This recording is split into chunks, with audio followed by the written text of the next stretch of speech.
Check 1, 2.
Sound test.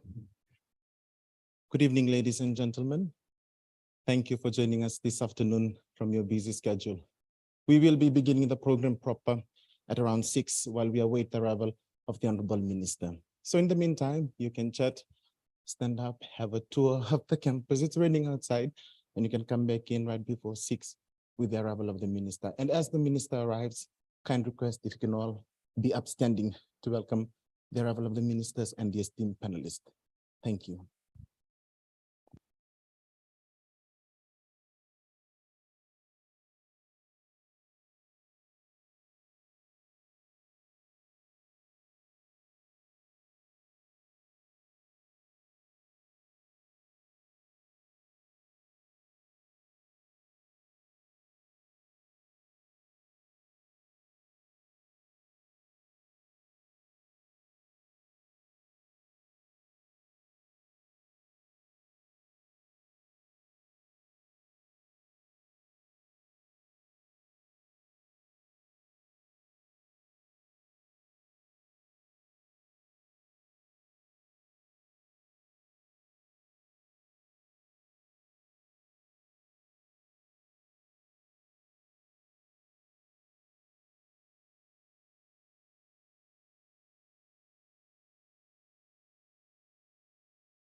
gentlemen, we will proceed with the arrival of the minister who is still making his way in. So thank you so much for your patience, Pinaka.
Ladies and gentlemen, let's be upstanding with the arrival of the minister.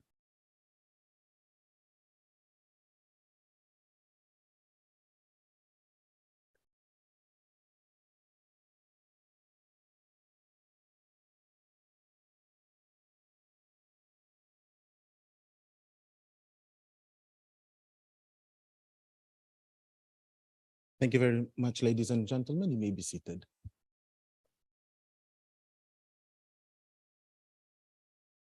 I now request the panelist, Her Excellency, the head of the UNDRR, to please take seat at the panelist table. I also request the CEO of Pacific Disability Forum to take seat at the table.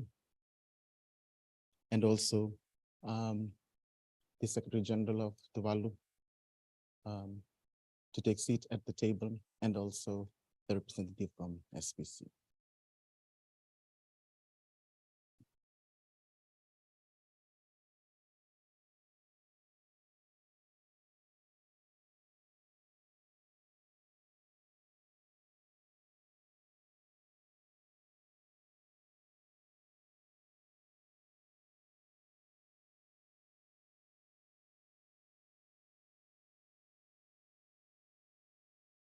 Thank you very much, esteemed panelists. Ladies and gentlemen, welcome to USP and welcome to the high-level dialogue on Pacific resilience. I now call upon the University Chaplain.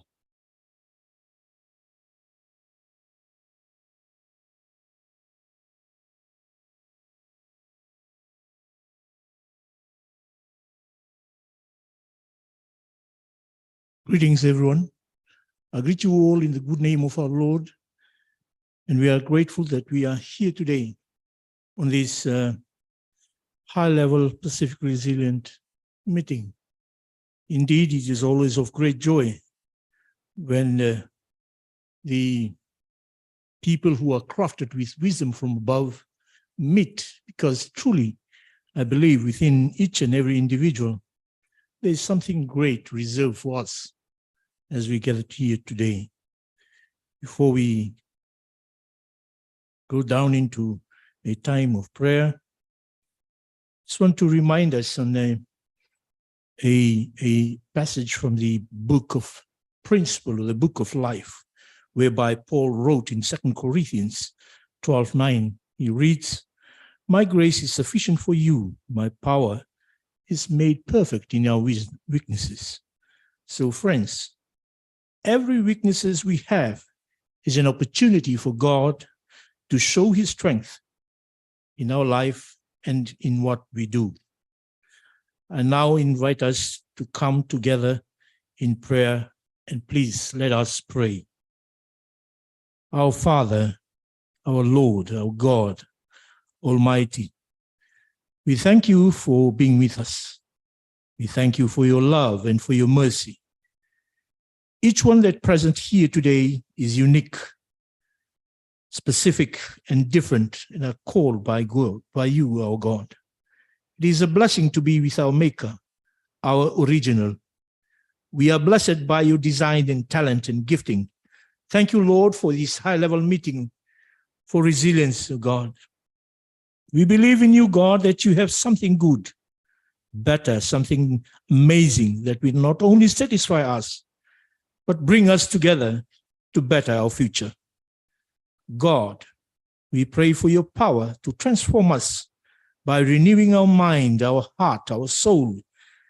Direct our ignorance, O God, with your knowledge, and fill us with your truth, that we permanently change us. Rearrange us, O God, for your glory and honor. Protect your knowledge, O God, from abuse.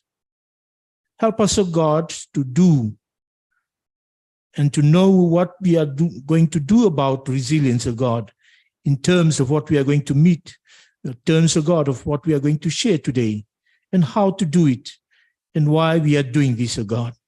We believe, O God, it is because of our future, because of our tomorrow. And we believe, God, what is happening to us right now will not paralyze us, O God, but our challenges as we trust your power and your wisdom, your understanding for us to win our battles.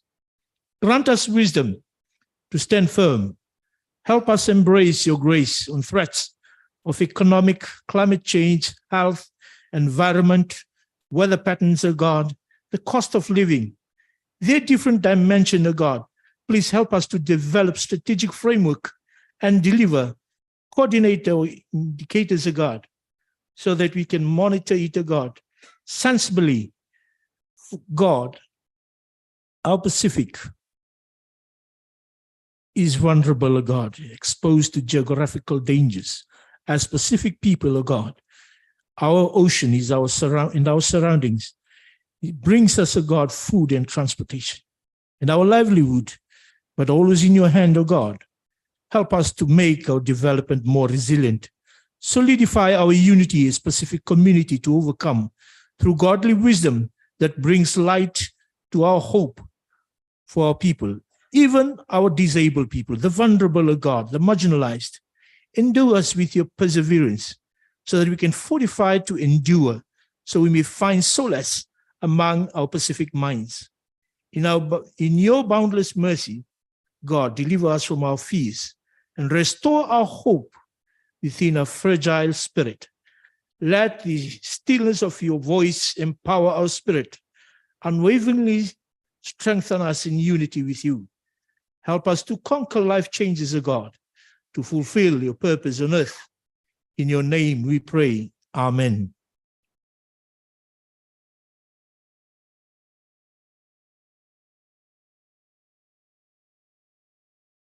Thank you very much, Mr. Chaplain, sir. And I invite the ladies of the University of Pace SD to come in and garland our esteemed guest. Dr. Willie, can you come and take the front seat?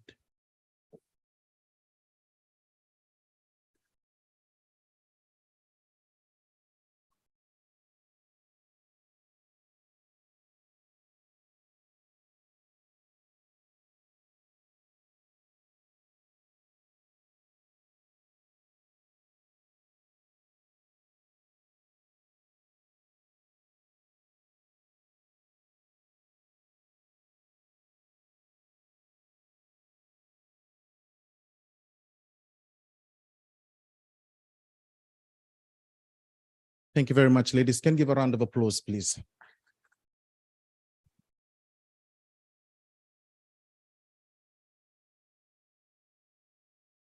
We will now request our esteemed panelists to stand, and if possible, if they could sit in the front seat while the university present a performance to officially welcome you. Let's give a round of applause to the Oceania Center.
Thank you very much. Let's give another round of applause to that wonderful performance.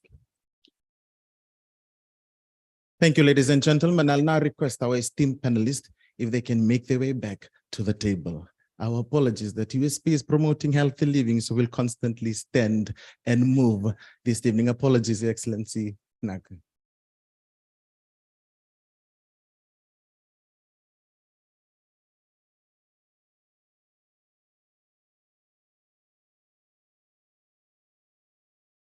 Thank you.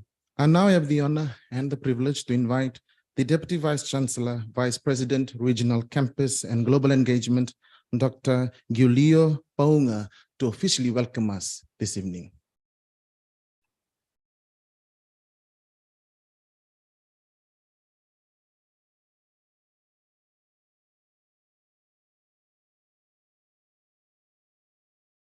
Thank you, Master of Ceremony.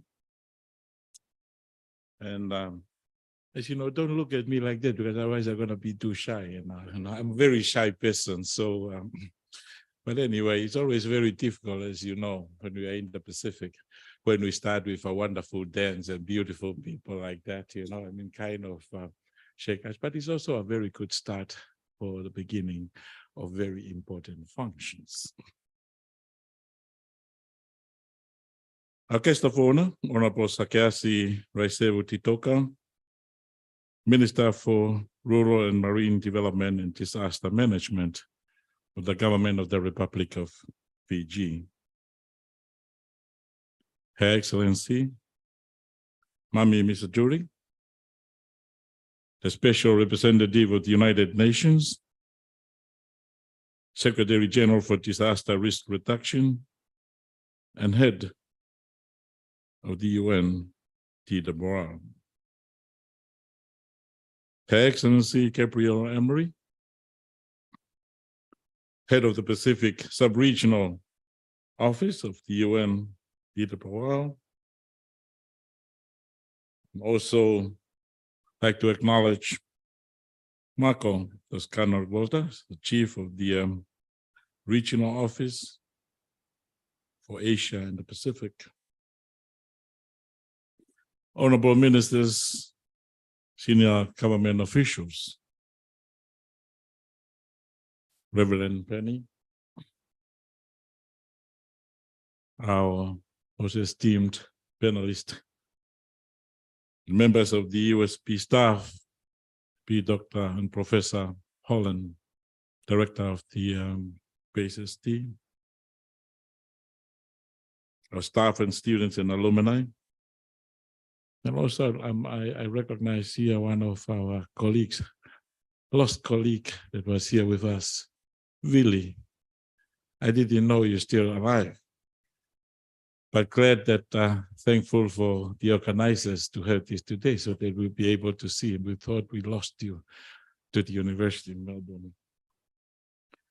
Media partners, ladies and gentlemen, on behalf of the Vice Chancellor and President of the University of the South Pacific, Professor Paul Alwalia, I'm very pleased to officially welcome you all most warmly to the University of the Pacific and to this evening's Pacific Resilience high-level panel discussion. Bula, Malolele, Talofa, and Pacific greetings to all of you. I extend a special welcome to our chief guest, Honorable Sakeasi Raisevati Toka, Minister for Rural and Marine Development, Disaster Management. It is always a great pleasure to have you amongst us. Minister, as your presence represents your government's firm commitment to making higher education accessible to all young people, and your personal interest in higher education, and of course the university and the development of the young minds and future generations and leaders of our Pacific. I also extend a special welcome to Her Excellency Mami Misuturi, the Special Representative of the United Nations Secretary General for Disaster Risk Reduction and head of the UN DRR to USB, and particularly to the Japan Pacific ICT Center that was built and funded by the Japanese government grant aid project in 2012. So welcome home, Your Excellency. This is not another request, but it's just part of our resilience. As you know, that this is something of a stock taking, what we have done great in the past and what we haven't really done and what is about to come. I mean, this is all part of the panel discussion for this afternoon. My warmest welcome and appreciation to all the visiting dignitaries, heads and representatives of our regional and international organizations, and students and members of the public. I hope that your time spent with us here today will convince you of the importance of collaborating for our resilient Pacific. Today's event has been carefully designed, keeping in mind that this event is part of Fiji's National Disaster Week celebrations, convening this week, and it also serves as a platform of intellectual exchange. This comes after Pacific Islands Forum leaders last year declared that the climate emergency is an existential threat to Pacific Island countries, intensifying the severity and unpredictability of natural hazards, including droughts, flooding, landslides, and cyclones.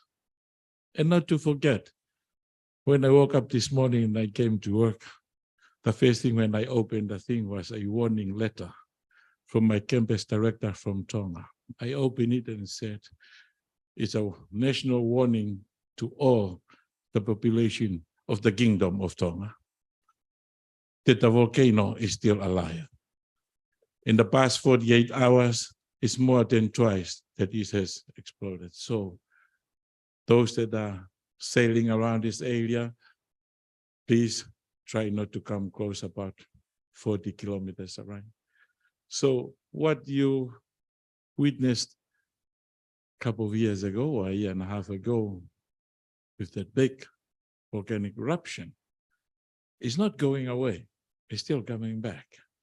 But the first thing that I called my director and asked, hey, you know we're having a stock-taking panel today. Has all the funds has to be spent on that eruption received or not?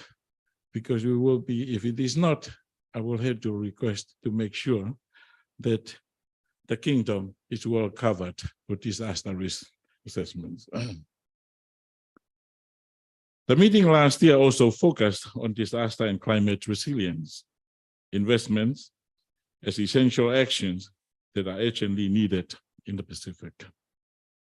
This high-level panel discussion is an opportunity for the Pacific to reflect on the progress made, identify areas of priorities, and ensure we are sailing together in the right direction regarding Pacific resilience efforts. It is a platform to explore what is working well in disaster and climate change resilience initiatives and identify areas that need scaled-up efforts and further collaboration. There's no better place to deliberate with the region than USP. And after all, USP is a melting pot for Pacific cultures and people. Ladies and gentlemen, it is now my great pleasure and honor to introduce our guest of honor.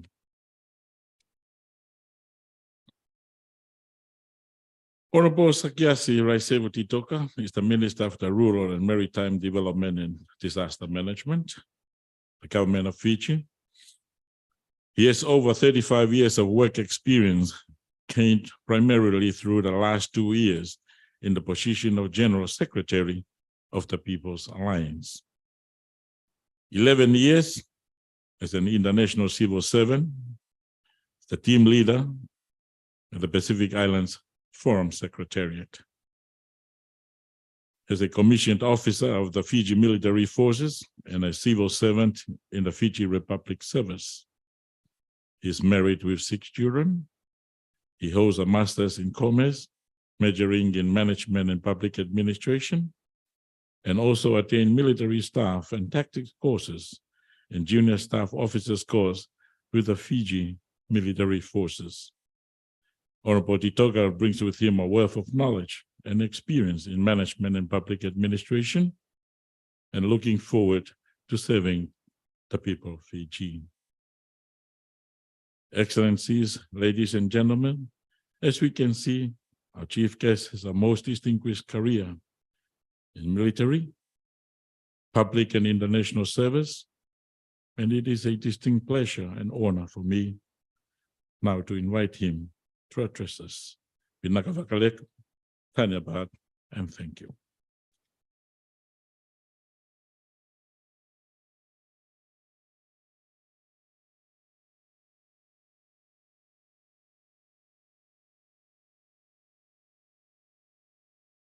The Special Representative of the UN Secretary General for the UNDRR, the Chief Executive Officer, Civic Disability Forum, members of the proper agencies that are here, Secretary General Tuvalu Red Cross, Director Geoscience Division, Secretariat of the Pacific Community, Reverend Pene, staff and students and alumni, members of the media, and the gentleman that's just introduced us, Deputy Vice Chancellor of USP, Nisambul Vinaka.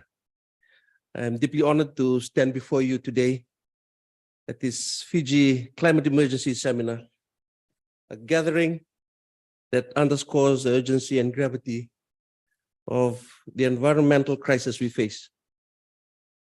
Our presence here reflects a shared commitment to addressing this critical issue, and want to thank each one of you for your dedication to this cause.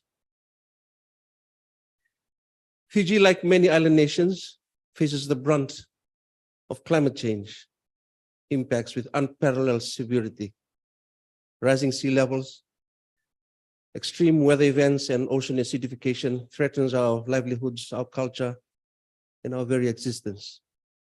But we are not alone in this fight.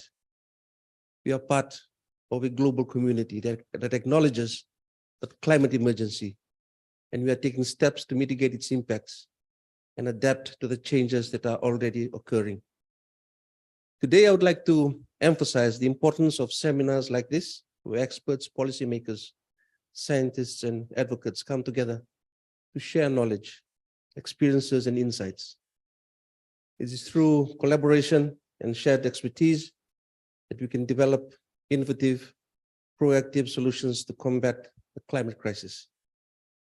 This Pacific Resilience Journey Seminar is a platform for us to engage in constructive dialogue, share best practices, and shape policies that will guide our responses to the climate emergency. By collaborating and pooling our collective wisdom, we can develop a roadmap for more sustainable and resilient Fiji and the Pacific.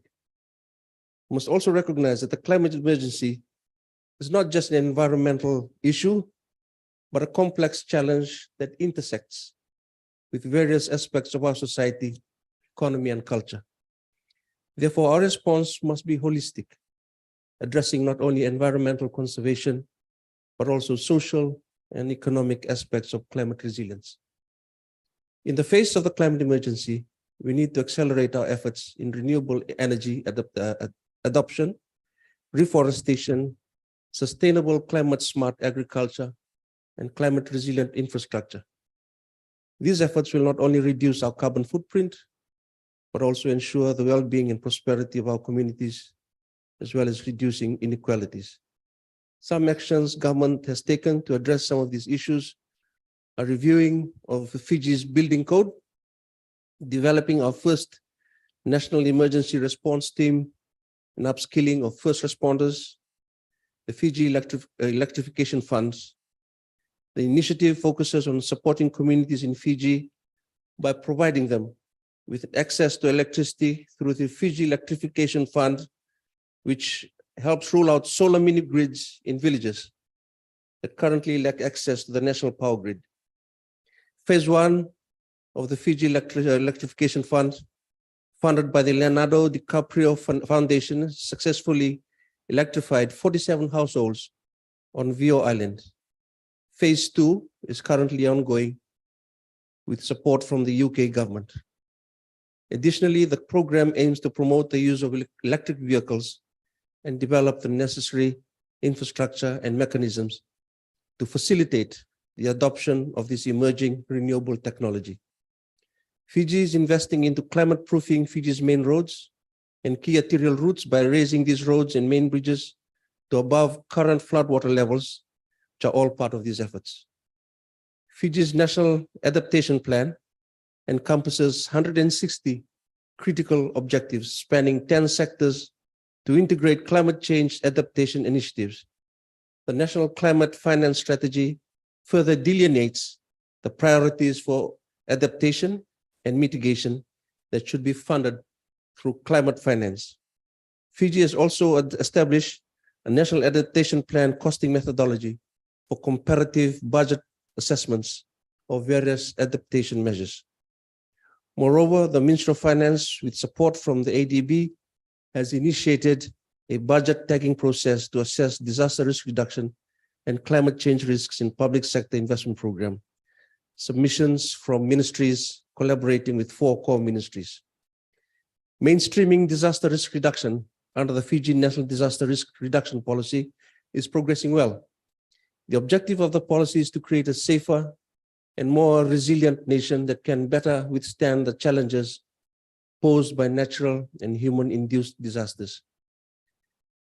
And the ministry is also institutionalized risk-informed development as part of its rural program, planning and implementation and contribution towards DRR policy in terms of reducing exposure and vulnerability to disaster risks, as well as preventing these programs from creating new risks.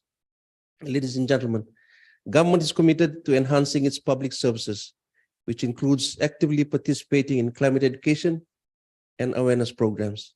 It is imperative that our future generations are equipped with knowledge and understanding of climate-related matters, enabling them to make informed decisions and engage in the global endeavor to address climate change. And as we convene here today, let us remember that the climate requires collective action on a global scale. Fiji may be a small island nation, but our voice carries weight. We must continue to advocate for international cooperation, increased climate financing, and the fulfillment of climate commitments made by larger and more industrialized nations. In conclusion, the Pacific Resilience Journey Seminar is an essential step on our journey to addressing the climate crisis. It is a testament to our shared commitment to safeguarding our beloved Fiji for future generations. And by working together, we can create a more sustainable, resilient, and hopeful future for our nation. Thank you for your dedication. May our collective efforts be a beacon of hope and change in the face of climate emergency. Thank you. Dhanyavad.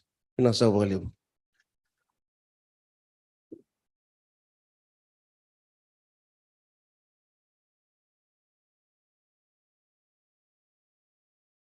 Thank you very much, the Honorable Minister. Ladies and gentlemen, we will now request our panelists to please stand for the second time and please take in your reserved seats at the front while we watch another performance from the Oceania Center. A round of applause, ladies and gentlemen.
How they feel up the changes of our land.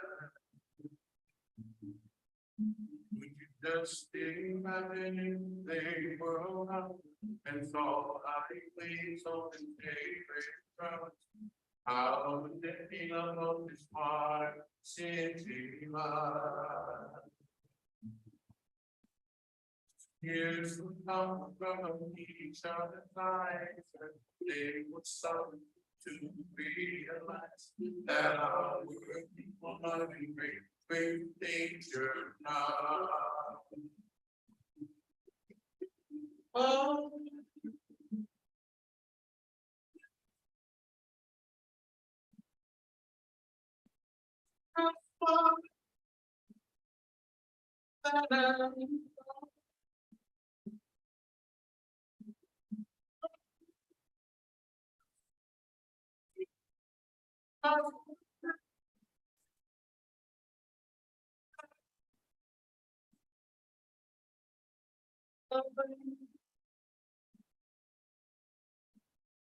Just being mad, they came back and saw traffic lights and railroad tracks.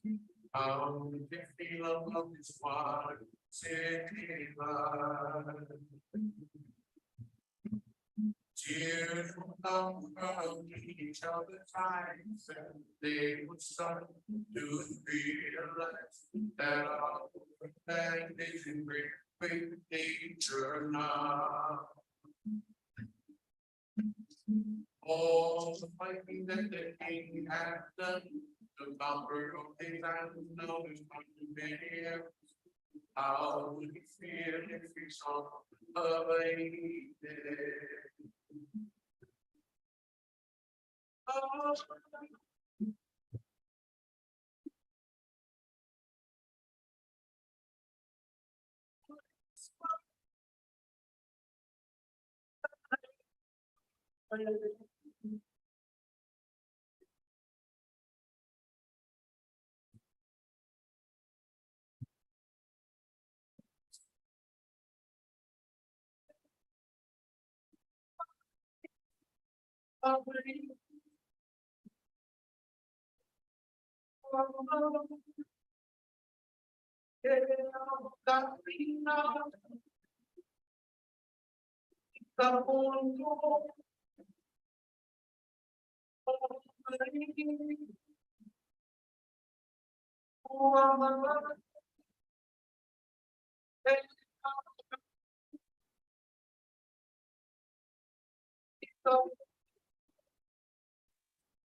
I believe we can do much better than that. Yes. Another round of applause. It's so good to see the Japan ICT full pack tonight, and just know that SPC has sponsored cocktail and refreshment after this, so your presence will not go to waste. In saying that, I request our panelists, our esteemed panelists, to take seat back to the table. And I now have the honor and the privilege to invite USP's very own, our alumni, proud alumni that's making wave internationally, allow Dr. William Yese, who is currently the Associate Director at the Victoria Drought Resilience Adoption and Innovation Hub, Australian government-funded Future Drought Fund, at the School of Agriculture, Food and Ecosystem, Faculty of Science, Dookie Campus, the University of Melbourne, Victoria, Australia. He is a man that wears many hats. He is also the Adjunct Senior Fellow with PACE SD and is now representing the Pacific to UNDRR Asia Pacific Science Technology and Advisory Group. Ladies and gentlemen, let's put a round of applause to welcome Lau Dr. William Yese, who will moderate the session.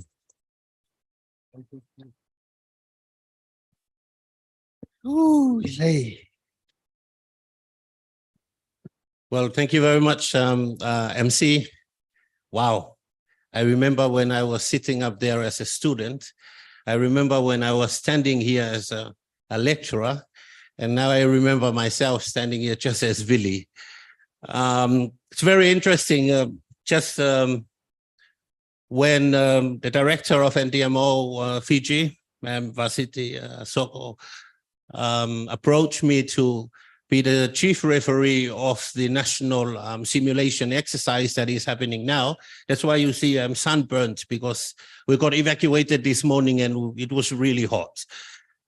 I was really worried when she requested for me to be the chief referee, because I know very well Fijians, like Samoans and Tongans and other Pacific Island people, we are not really good with referees. We always blame the referees, and everything is always a referee's fault. So in carrying out that task, myself and other 10 referees, we've been smiling the whole day. So if you see me like look really tired, it's because of running around during the exercise, but especially from smiling, trying to please all participants there. Anyways, but I think most importantly, it gives me the great opportunity to come home, to come to back here to Fiji, and also to the University of South Pacific, because I am from the University of South Pacific and also from the Pacific as well. I'm from Samoa and Tuvaluan citizen. Worked a lot in Tonga. Every time I tell a Tongan that I'm looking for a wife in Tonga, they always swear at me and chase me away. So I am right where I belong. And don't worry, Deputy Vice Chancellor, I'm just on a resilience journey. So it's a great pleasure to be here, and it's good to see all the wonderful people joining us. And it's a great honor to moderate this high-level dialogue on speaking about the resilience journey of the Pacific, and also the two of the most important parts of that title. One is, are we moving together? And secondly, to the right direction. Because I'm not going to speak much about disasters and the impacts of disasters, because we not only understand what disasters are, but we have been feeling them, the impacts of disasters continuously.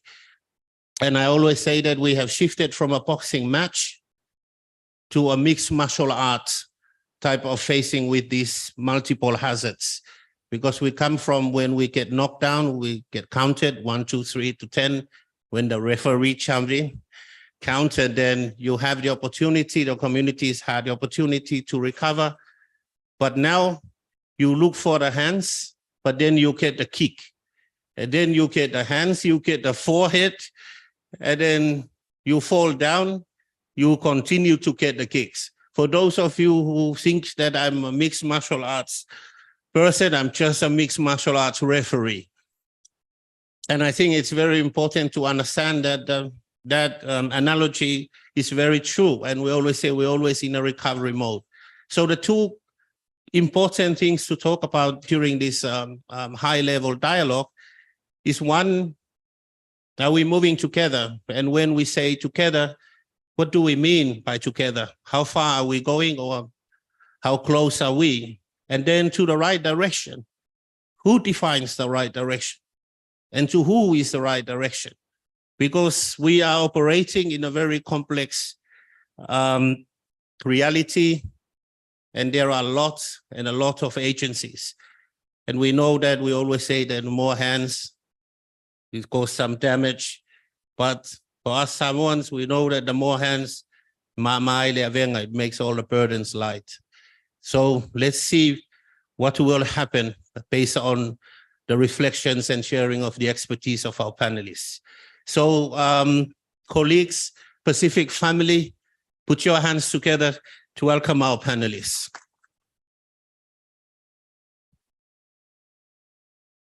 I am not going to say their names again and introduce them, because we all want to get to the food and the cocktail part of the program today. But we feed our brains and our souls and our minds before we go there.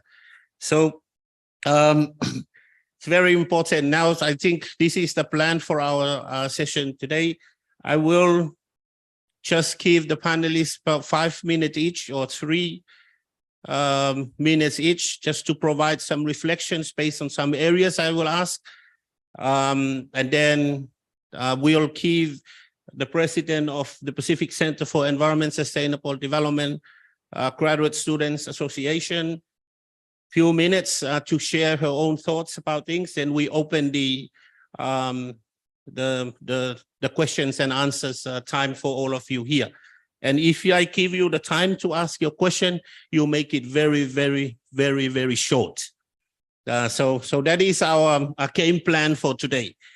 I think today is also very special because we have Her Excellency Mami Misutori here with us.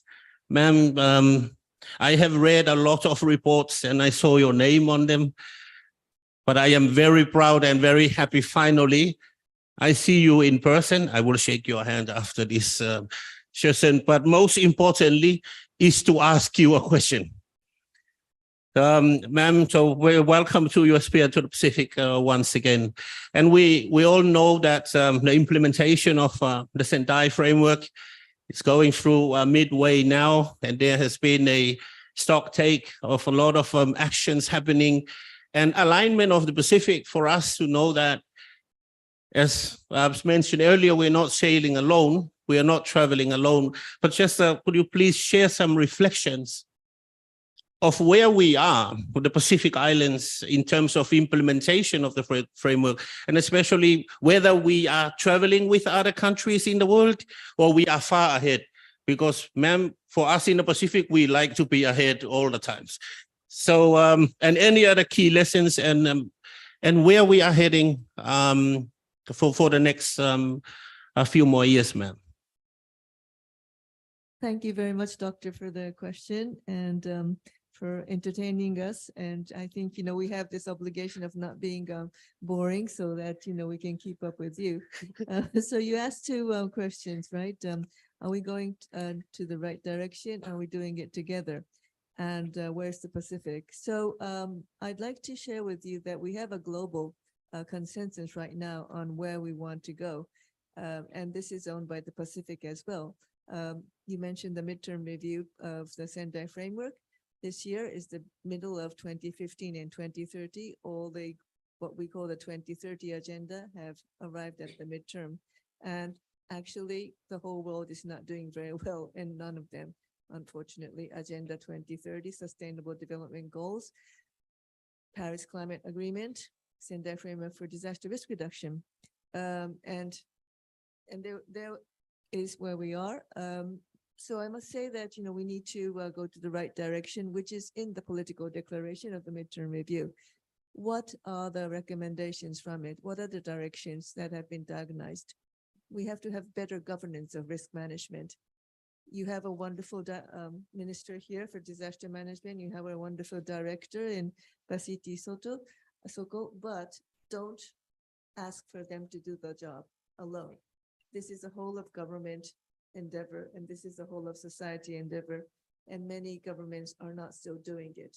And all the NMDOs are so busy chasing response, but we have to do more preparedness and, more importantly, more prevention. So governance, we have a governance issue here.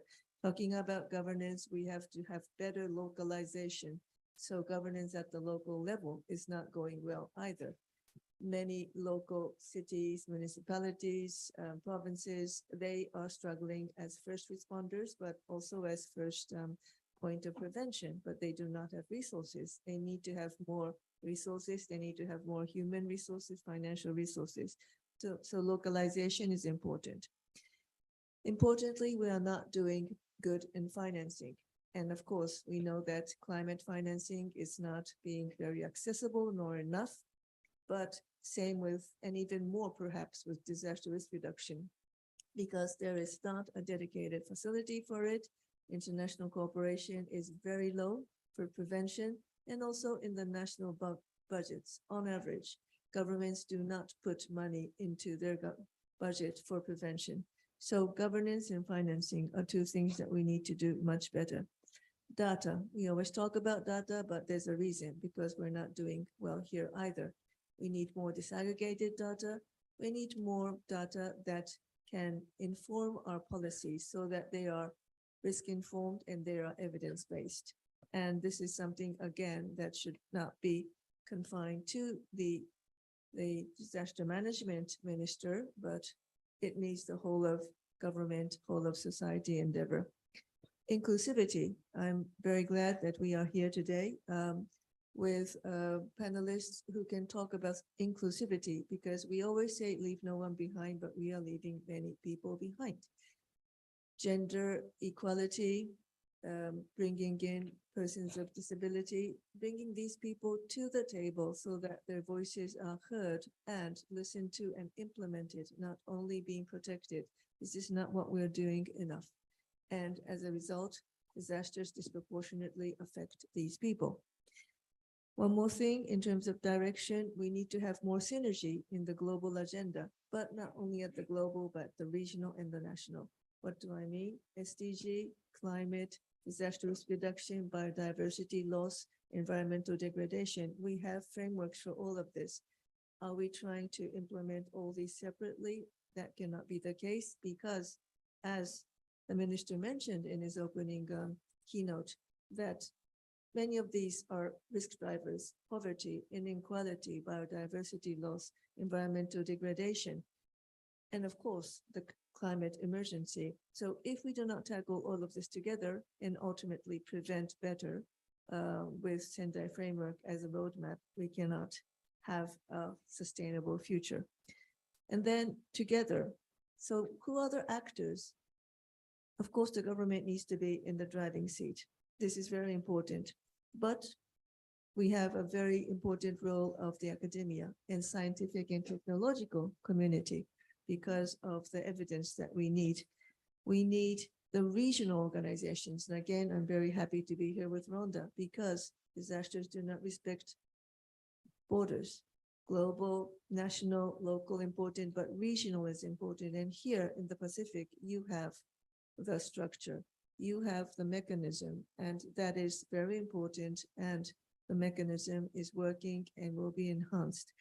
Private sector by and large thinks that this disaster risk management is a business of the governments. This is not true. Private sector has a lot to do in terms of disaster risk management. Infrastructure resilience, most of infrastructure resilient investment is done by the private sector. The supply chains, the SMEs that are the foundation of our economies in most countries. So all these actors need to do together, and the final actor, I would say, is the UN system. The UN system will support all these actors. This is our mandate, but we need to do it together, and we need to do it in the right direction. And finally, I must say that these recommendations are owned by the Pacific region as well, because there was a midterm review of the Pacific region that was held, came to a conclusion, and that was fed into the global midterm review.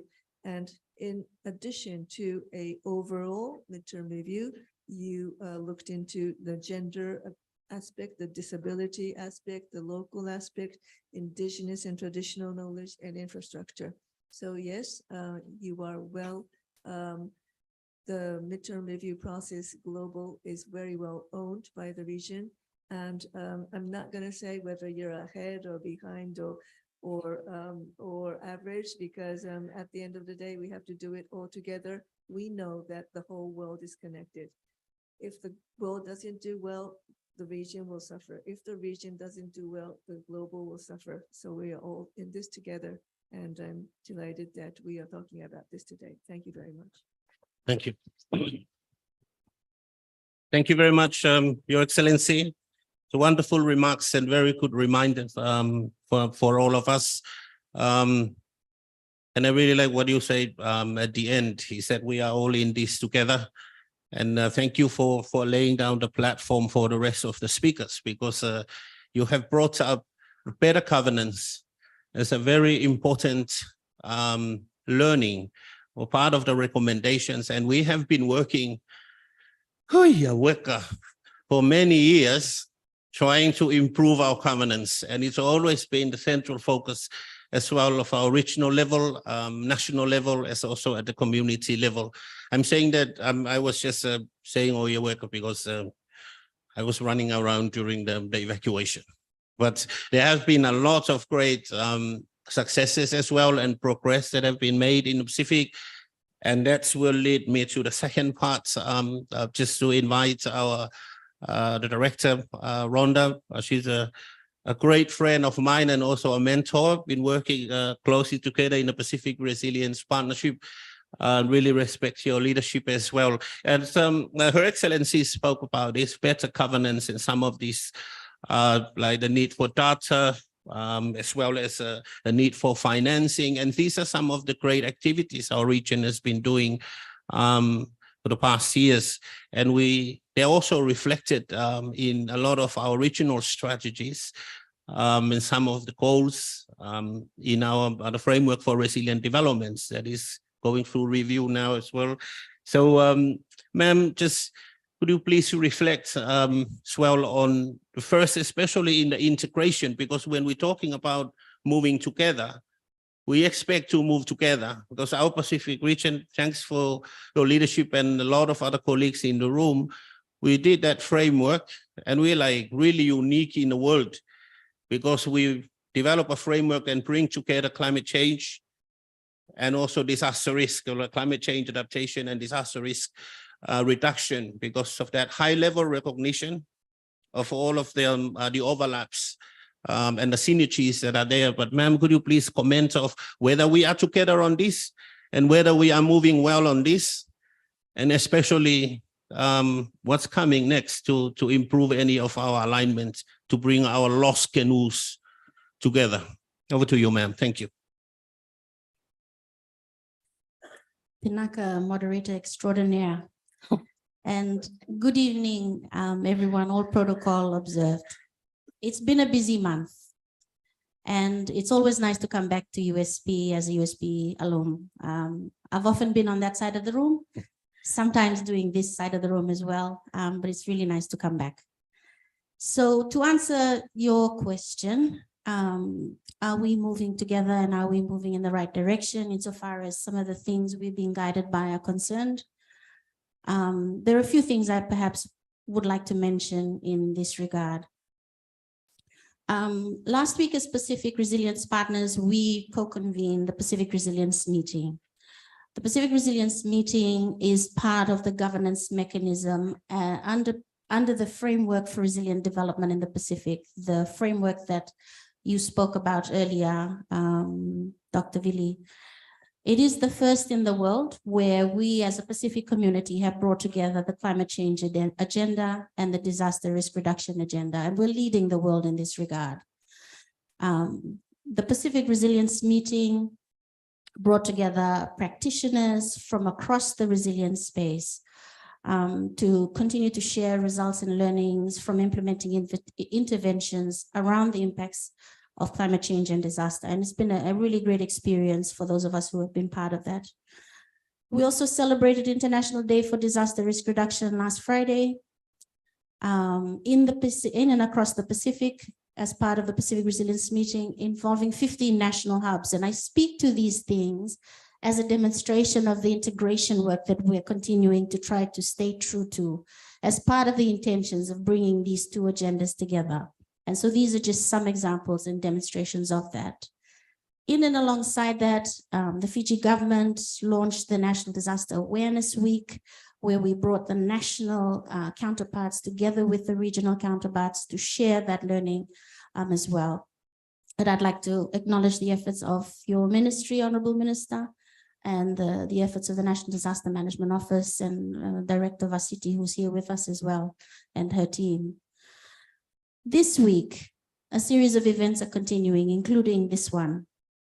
We're also gathering as a community around regional infrastructure, and that's being done through the Pacific Regional Infrastructure Facility through their 2023 PRIF Week, Quality Infrastructure for Blue Pacific Continent. Again, acknowledging that infrastructure is part of a bigger story and a puzzle that we all are trying to solve when it comes to broader resilience building to the impacts of climate change and disaster.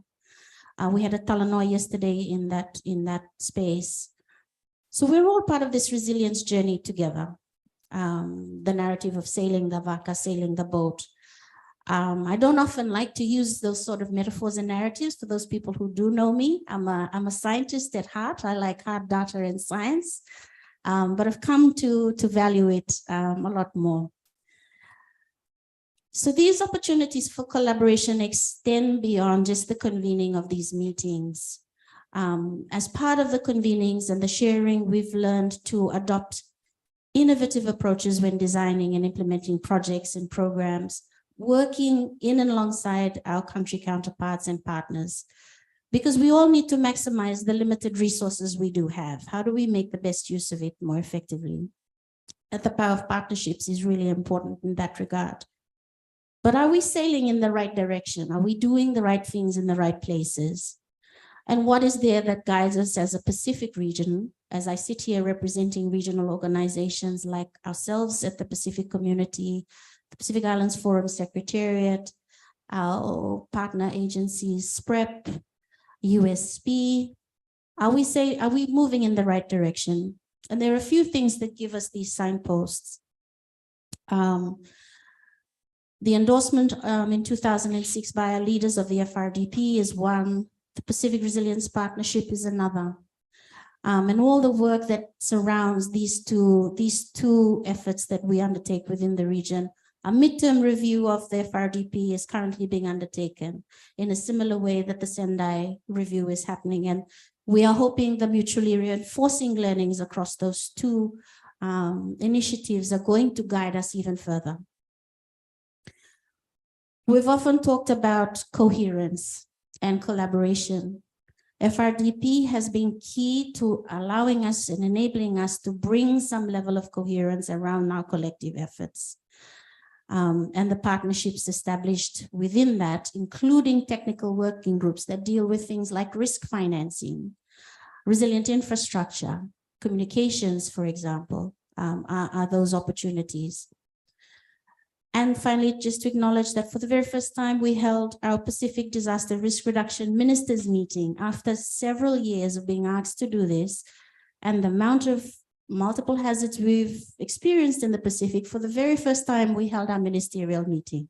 Again, Minister, thank you to your ministry for being the host and the chair for driving that ministerial for our ministers in the region. We took that to the Asia Pacific Ministerial, and those are really clear instructions that guide the way forward insofar as, are we moving in the right direction? Are we doing the right things? And finally, last year, our leaders endorsed the 2050 strategy for the Blue Pacific continent, which represents the vision of our leaders in the region and collective actions to achieve the vision, including, again, climate and disasters. So all of these things together give us our signposts, give us our stars that guide the way for us in the region. And our work is to fulfill the vision and the aspirations, stay true to the intentions of integration. And that's the hardest part, continuing to stay true to the intentions of integration of CCDRR. And I might leave it there. Thank you. Thank you. Thank you very much, ma'am, for those wonderful remarks. And I think it's important that you spoke about the value of coherence, and it's good to hear clearly that there is still a need to strengthen and believe in the intention for integration. And I think that is really important for us and everybody inside this room. If you are teaching or if you are working, believe that, and believe that now. If you don't, I will ask you a question during the evening session after this. So thank you very much, ma'am. And put your hands together again. I think it's very good to hear of the great work and the leadership from our governments as well. And that meeting in Nandi last year of our ministers was a very, very successful one. So thank you very much. I think we move on to our third panelists, and it's really good we hear from the global level, then we come to the regional level. And it's important that I invite Setareki Madanawai, the Chief Executive Officer of the Pacific Disability Forum, to share some reflections, sir, because we know that very, very well from all the data and the information, and we have experienced it as well, the people living with disabilities, and also the most vulnerable or most at-risk members of our populations are usually suffering the most from all of these adverse impacts of these hazards. And I think it's very important to hear, sir, if what Her Excellency and what the director have said is true to the people living with disability.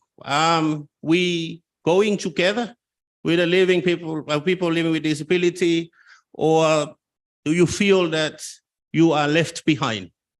So, and how could we ensure we will all sail together to the right direction to address all the vulnerabilities and improve our enabling systems so that we all go together from now until forever? Over to you, sir. Thank you. Moderator, and thank you also for the guiding questions, and also taking my cue from the previous speakers. I must also at the outset acknowledge the invitation extended by the organizers for, I guess, for me in representing this community, often referred to as those that are being left behind, or the backbone of society, or the margins of society, in a topic that is very much part of our life and our society. So I want to thank you, Indiara, in particular. Thank you, Gabby, for the invitation, and also being part of to be part of this panel, and also to ESP for being a wonderful host. Now to the question, and I think the fact that I'm representing the disability community through the Pacific Disability Forum, being part of the organization, I don't think it is one of tokenistic in nature, because I think moderated the question to your question around how we are traveling together. I think FRDP, I think, set the record straight.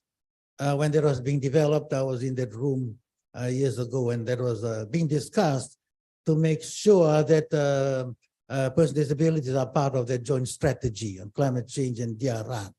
And I think even coming down to the national level, where countries are including person with disabilities. I'll come to the issue around are we traveling in the right direction after this. But the fact that our region in the Pacific, we now have the second disability strategy, if you like. The first one was the Pacific Regional Strategy on Disability, 2010-2015. And then our leaders adopted the second, the Pacific Framework for the Rights of Persons with Disabilities, 2016-2025. And they both talk about inclusive DRR and climate change. There's reference to this. I also made mention of the FRDP.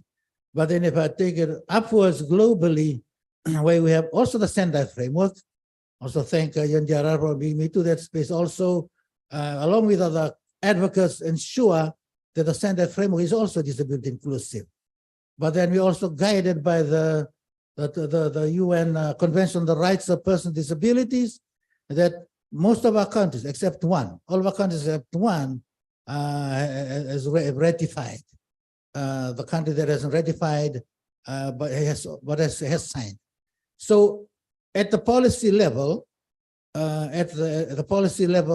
both globally, regionally, and national level, for the most part, we are included. So we are traveling together. Now, whether we are, and I think that was largely the result of advocacy of organizations for persons with disabilities. Allies will be hearing also from the Tuvalu Red Cross Society, our NGOs at the national level, at the regional level. We work to advocate on issues that affect us. So the banding together, coming together, joint advocacy of civil society in this space is also noteworthy, resulting in us being included. So we are included, and I think the special representative talk about inclusivity. I think sometimes when we talk about resilience, we need to understand and appreciate the resilience can only be effective if it is inclusive. So the notion of us traveling together is key, And I guess for me, here as a blind person, the late Fred Miller told me one time he was giving a lecture here at USP about disaster, and then he told the audience there, if a tidal wave come in and hit this wall, this wall, I'm not sure which hall he was speaking at, what will you do? Will you all run away and leave me here to perish? And I was thinking exactly the same thing when we were talking about resilience here this evening. If the ground shook and some walls of this building collapsed, I mean, we will come and run to me and get me out of this wall. I'm sure the minister will. Be the first one. That's why I'm staying close to his side. But really, that's what it is. And I think that kind of respond to the question of are we traveling the right direction. So in going together, I think we're answering the how question, how we should include persons with disabilities and probably other marginalized groups. I know the elderly, those the ingenuity, the women, children, of course, included in this. But I think in traveling the right direction, I think we need to be asking the how question. How do we travel in the right direction? And I think for me, the word consultation is key. Yes, the special representative also talked about localization. I think for us to travel in the right direction together, we need to be talking to each other. We need to be consulted, particularly those of us that in the margins of society that are often marginalized. The leadership role that we have is critical. I often, as of late, beginning to say that, inclusion alone will not get us to where we should be. Yes, inclusion can get us to the table, but what I am, and this is probably help in going the right direction, when you address equity for persons with disabilities, will not only allow us to be included, but make sure that we are fully, effectively, and meaningfully participating. Why I'm saying that is that we can be included. It's more than just quote unquote putting bums on seats or just having a door that is wide enough or a ramp that is slanting.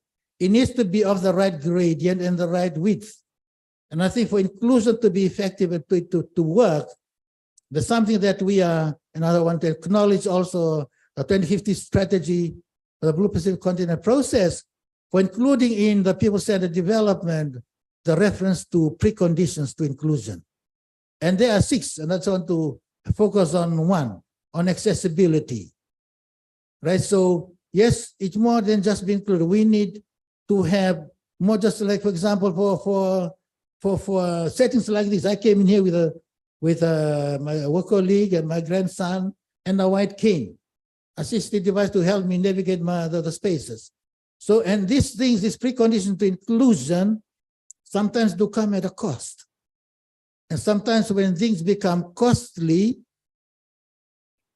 the question of who's going to pay becomes the determining factor of whether we include it or not. So I think that's we need to bring that into the conversation. If you are to be heading the right direction, there are preconditions to inclusion. And unfortunately, some of those things will come at a cost. It will cost money. The question is, who's going to pay? And I think also for the how question, how can we be better included? I think the leadership role of organizations of persons with disabilities is also critical. Or those in the margins of society is essential. So we need to be consulted to be helping answering the how question for us to travel in the right direction. Thank you, moderator. Thank you.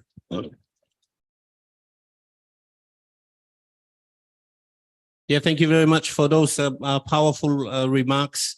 And thank you for providing the clarity on the difference between just including for the sake of inclusivity and actually laying down the footpath to walk to get there, and providing those critical enablers for all of us to be able to walk. So it's not just the tick the box exercise. And thank you for providing the evidence.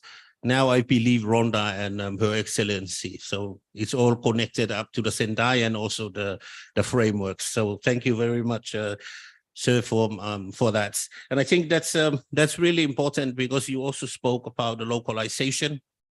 And I think that's one very powerful strength that has come out of COVID-19 and some of the lessons there. So, and it leads me to ask this question and invite the Secretary General of the National Red Cross, Tuvalu, who's also my auntie.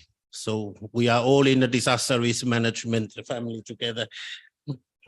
Yeah, Madam Secretary, yeah, it's very important, and invite you to reflect on the power of localization at the community level, and how to make it happen, and to ensure that localization is not isolation, but localization is connected, and all the enablers to ensure that the localization or the localization agencies are working together at every different scale. So if you would please enlighten us with some wise words from our country, Tuvalu.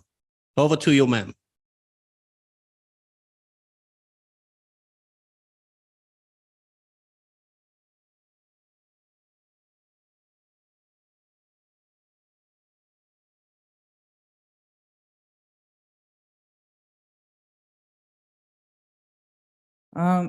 Okay, thank you, moderator. I'll start with a big talofa from to all of you. And I'll begin by, I would like to convey gratitude to all donors, partners, from government partners, crop agencies, UN partners, civil societies, Red Cross movement, and its partners, and all who have provided assistance so far to battle the resilience of climate change, like working toward enhancing resilience in the Pacific communities, regardless of working toward enhancing if assistance is large, medium, or small scale. I believe all or most contributions are for better tomorrow for people in a society. I think the topic today is, are we sailing together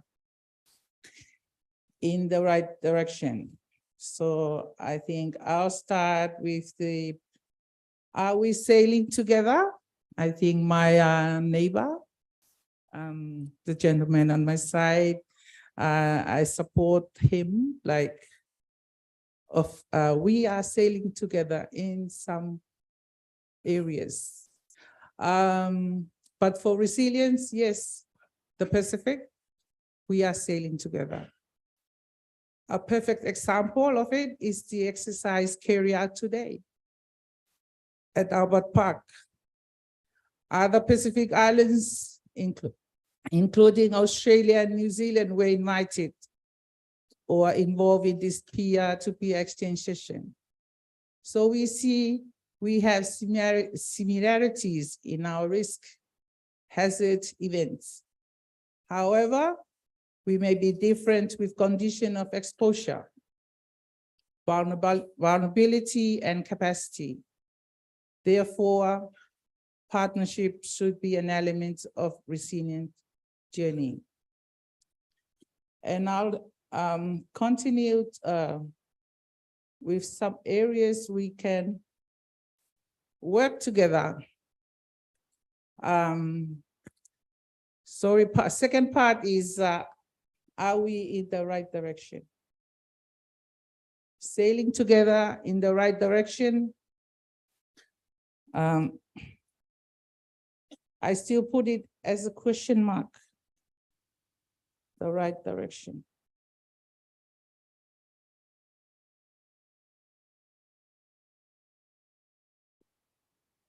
However, if initiatives in the region level, national level, community levels are localized or local-led, in other words, the ownership and leadership of the initiatives falls rightfully on beneficiaries.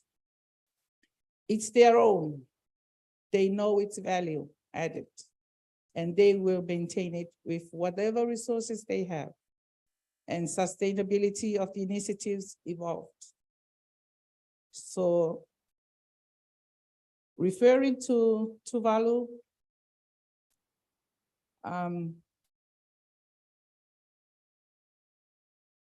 can we work well in our disaster and climate resilience initiative? Communities, countries, or Pacific Islands have faced disasters after disasters in different forms and with different intensity.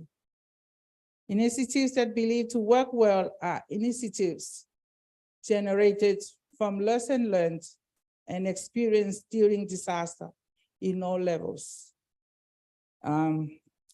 Which I say regional, which refer to Pacific Islands, national, in my case, Tuvalu, and communities.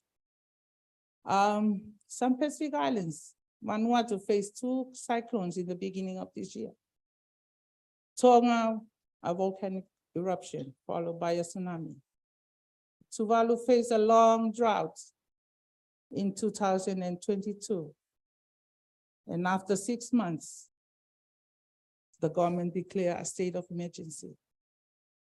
Therefore, discussion of disasters and climate resilience initiative should strongly consider lessons learned and experience during disasters. So how can we scale up efforts and even investments to battle resilience against climate change? Building resilience in an ongoing efforts. Therefore, we need to consider long-term plan, 30 to 50 years plan to mitigate, adapt the risk of climate change. For example, at the regional level, Blue Pacific 2050 strategy. At the climate change front, Tuvalu has embarked on 3 initiatives that will build the resilience, and these include the Future Now initiative, the Long-Term Adaptation Plan, also known as the LTAP, and the Rising Nation initiatives, where Tuvalu and other Pacific Islands countries working together to revolve against the challenge of climate change. And how can we do this together in the Pacific? I will say again, partnership is core to all Pacific Islands countries.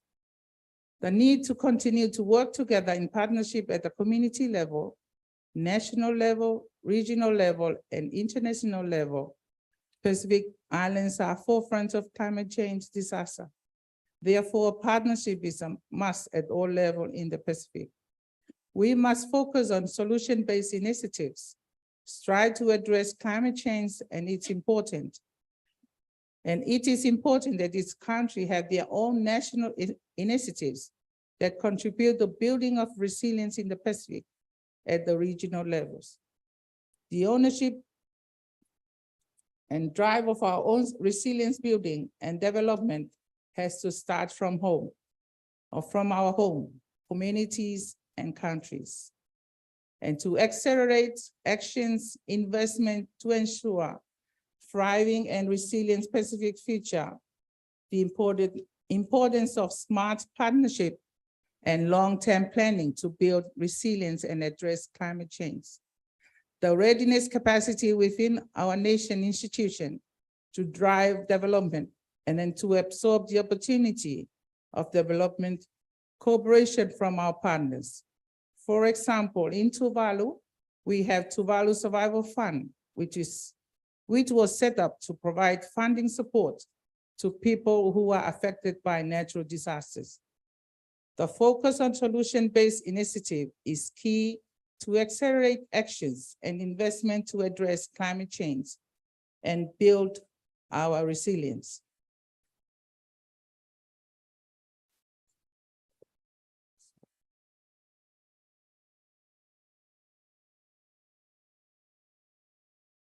To conclude,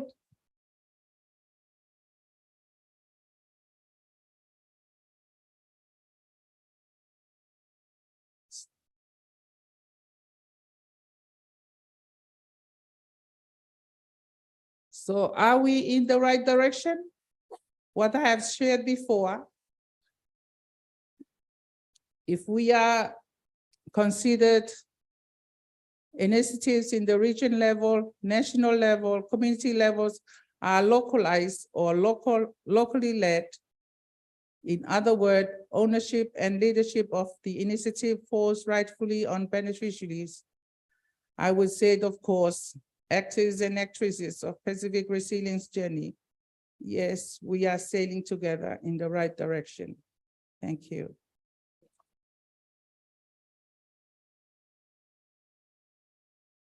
Thank you very much, Madam Secretary, for those wonderful remarks.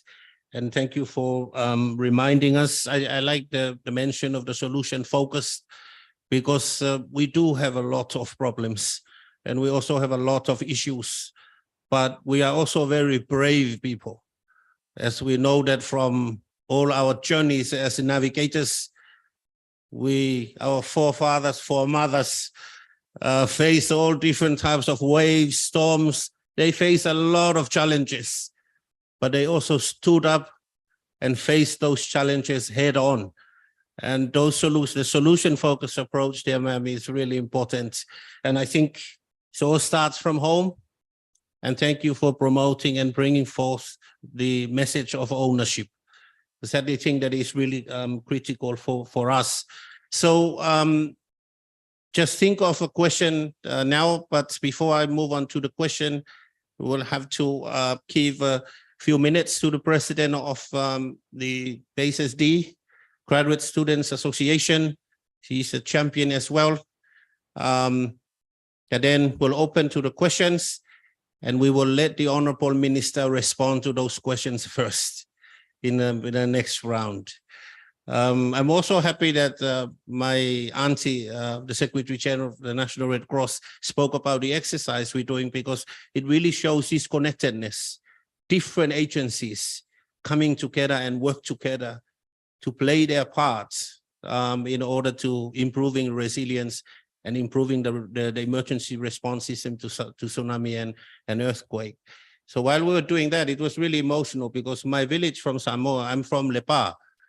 It's the former Prime Minister of Samoa's village, and we got relocated because of the tsunami. NDMO Samoa told the village, move for 10 years. No one moved. 10 minutes after the tsunami, everybody moved. Over to you, ma'am.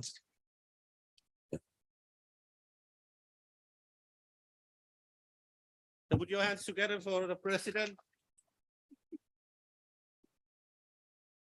Thank you, Dr. Willie.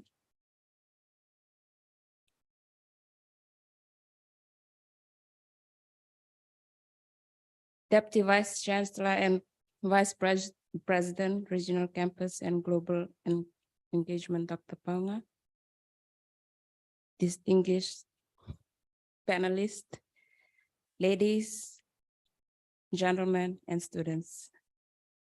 Are we sailing together in the right direction? Is the theme of tonight's high-level dialogue of Pacific resilience, which I find very suited for a time as this, when the Pacific is faced with its most challenging task of surviving in the midst of the changing climate, that is, raising the seas, threatening our very existence. Our Pacific region is a tapestry of culture, a mosaic of traditions, and a reservoir of wisdom that transcends generation. It is crucial that we recognize the symbiotic relationship between the youth and adult, for in this connection lies the key to a brighter and more prosperous future. I must salute our esteemed panelists tonight who have extensively worked tirelessly in their areas of expertise, one way or the other contributing to the development and progress of our region and globally. Yet I stand here tonight as a representative of the future of the Pacific. I stand here as a young person representing the many young voices of the Pacific to remind you, our esteemed panelists, and to all our elders and leaders in the room, that you have a responsibility, and that is to set a benchmark for us. To my fellow youth, you are the heartbeat of our society, the carrier of dreams, and the architects of tomorrow. Your energy, passion, and innovative spirit are the driving forces behind progress. Our constant communication with our elders is a dynamic process where the wisdom of the experienced meet the vigor of youth, of the young. To our leaders, our elders, you set the benchmark of our progress and development, and we, the young people of today, will take this forward. Your legacy and your best practices will shape our progress. As the custodian of knowledge and experience, have a profound role to play. Your stories, success, and yet your failures are the stepping stone upon which we can build a Pacific future. In Pacific, where traditions are deeply ingrained, the intergeneration transfer of knowledge is a sacred duty. Mentorship, and guidance from you, our elders, provide young people with a compass, helping us to navigate the complexities of life while preserving the rich cultural heritage and divine our Pacific identity. Let the Pacific be a shining example of intergeneration harmony and cooperation. Let us empower our young people with a lesson of past and the opportunity of the present. And we request our elders to be open of learning from the fresh perspective and boundless potential that the youth bring to the table. Together, we can build a Pacific that is resilient, dynamic, and united across the generation. Yes, the Pacific has come a long way, and regionalism has been our cornerstone of our shared success. Yet, geopolitical tension is the region may be the reason why we are sailing in a different direction. To save our Pacific Island home, we look to you, our leaders, the captain of our Vaca, the canoe to bring us back together as one true Pacific family to sail together in the same direction against the rising tide. And thank you very much. Yeah, thank you very much, Madam President, for those very inspirational words. It's a very huge challenge, especially for us who call ourselves leaders and also adults in the room. Most of you in the room. So this is our collective responsibility. And I think this is really important as well. The significance of building the capacity of our people, educating our people to build those risk resilience practices to adapt. And it's quite a very important skill. I was teaching still teaching here in USP. It's some capacity. It's good to see Professor Holland there. 14 years, and we started a program, Litea, how many years ago? About 13 years ago, when the communication working group, I think at the time, those meetings with Moses and some of those the great practitioners in 2010, say, well, let's put a disaster risk management program. And USP started the postgraduate diploma in climate change, and including disaster risk management. And I think 13 to 14 years, it's the most successful postgraduate program in a university. And I think that's really interesting because the program integrates climate change and disaster risk. So we call the students the bilinguals because they can speak the language of climate change and they can also speak the language of disaster risk management, because sometimes the differences in languages and technical terms can really start the canoes to go into the opposite directions. So those programs are still going on now, and I think there's really good masters and PhD going on, and I'm sure you guys can discuss it later on, but congratulations once again, Madam President, and thank you very much for those of you involved in building the capacity. I remember those times, it was called Cherry's Coconut, that exercise of understanding vulnerabilities and all the terms. And I asked Blake last week, how's Cherry's Coconut is going? And Blake said, it's still Cherry's Coconut, really.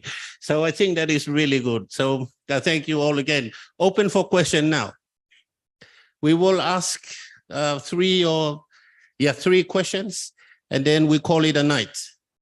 And if you want to ask your question later on, we have about an hour after hanging around outside there to ask your question. The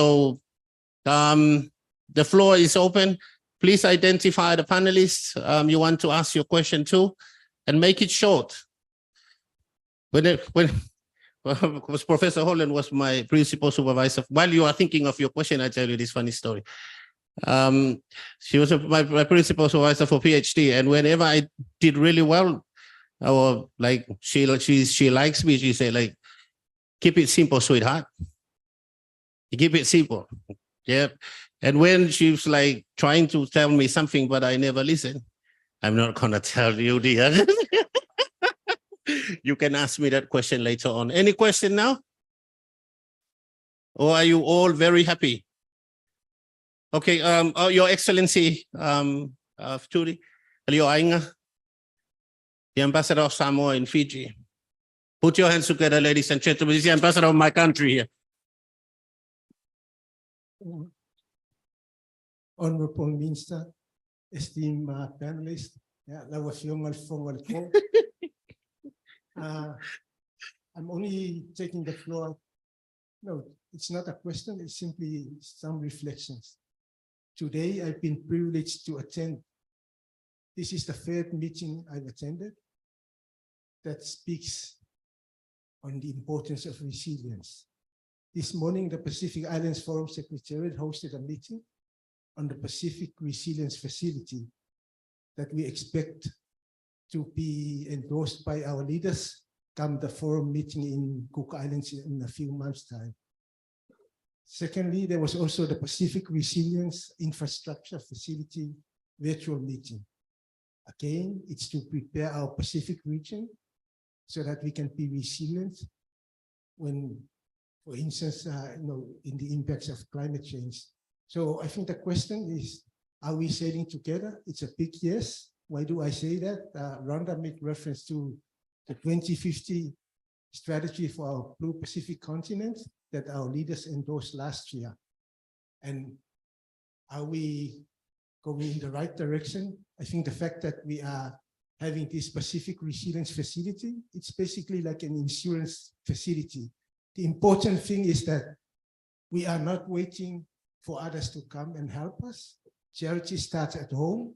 So we are basically saying, if we are really serious and if we really want to help our people, we have to walk the talk. So I think for me, that is really important. And the fact that there is now discussion on the importance of resilient infrastructure, things which we tend to take for granted.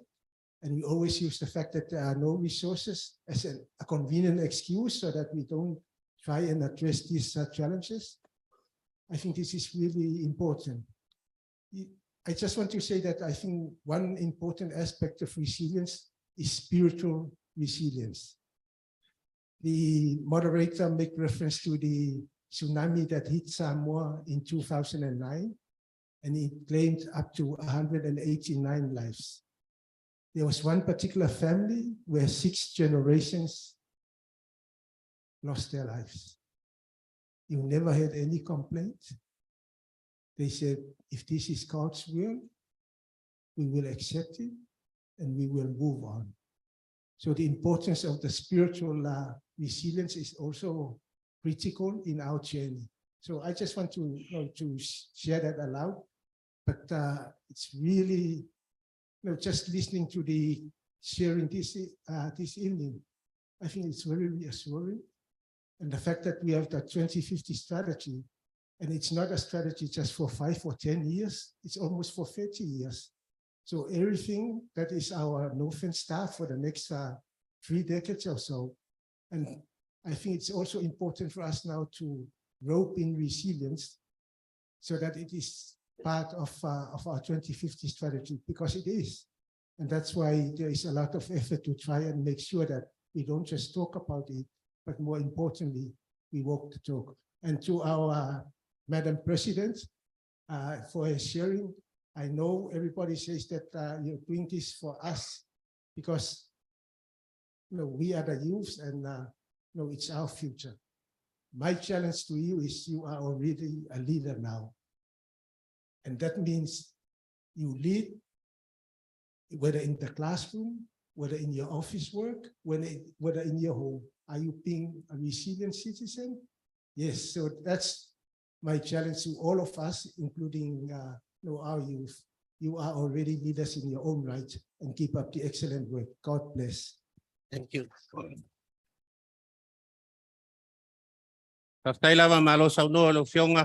Thank you very much, Your Excellency. It's very, very excellent reminder. And thank you for bringing forth our guiding star, the 2050 strategy. And thank you for reminding me that I'm still a youth and also a leader of now. Thank you very much, sir. The floor is still open. We have 2 opportunities. I'm looking at this side. When I look at this side, they all look at you. I am looking at you. You have 3 seconds. 1, 2, 3. No question from this side. The other side. Yes, your side. Okay, yep, over to you. The microphone that side, please. The Che Guevara looking brother there. Look alike.